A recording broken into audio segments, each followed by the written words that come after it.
Swami Samarth. Doctor rakhi बुधवारी काय करायचे सांगण्यासाठी आले आहे. आज बुधवार आहे, गणेशजींचा वार आहे, रिद्धी सिद्धीचा वार आहे आणि या बुद्धीच्या देवताचा वार आहे. तर गणेशजींना दुर्वा फूल वाहायचं आहे. त्यांना दुर्वा फार आवडतात, म्हणून दुर्वा अवश्य त्यांच्या सोंडीच्या इथे दुर्वा वाहायच्या आहे.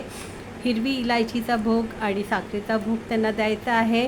आज बुधवार आहे, नवरात्र चालू आहे, तिसरा दिवस आहे नवरात्राचा. तर चंद्रघंटे मातेला नमन करून तुम्ही त्यांना हळदी कुंकू व्हायचं आहे, फुलं व्हायचे आहे. जे नवरात्री उपास करतात त्यांना खूप खूप अभिनंदन. तिसऱ्या नवरात्रीच्या उपासाचे शंकराच्या पिंडीवर तुम्ही जल द्यायचं आहे. हिरवी दुर्वा आणि फूल बेल व्हायचं आहे. आज देवी मातेला तुम्ही खोबऱ्याचा, साखर आणि दूध असं तुम्ही नैवेद्य दाखवा. त्याच्यामध्ये इलायची पूड नक्कीच घाला. तर तुम्ही त्याची बर्फी करू शकता किंवा लाडू बनवू शकता. तुम्हाला आवडेल तसा तुम्ही भोग द्या त्यांना. आज दुधाचा भोग साखर घालून घातला तरी आवडतो.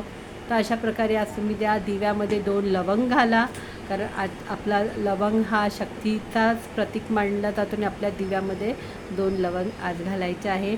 संध्याकाळी धूपबत्ती घरामध्ये करायची आहे, दिवे लावायचे, दारामध्ये सुद्धा रांगोळी काढा आणि जय अंबेच्या आरती आणि श्लोक नक्कीच वाचा. श्री स्वामी समर्थ.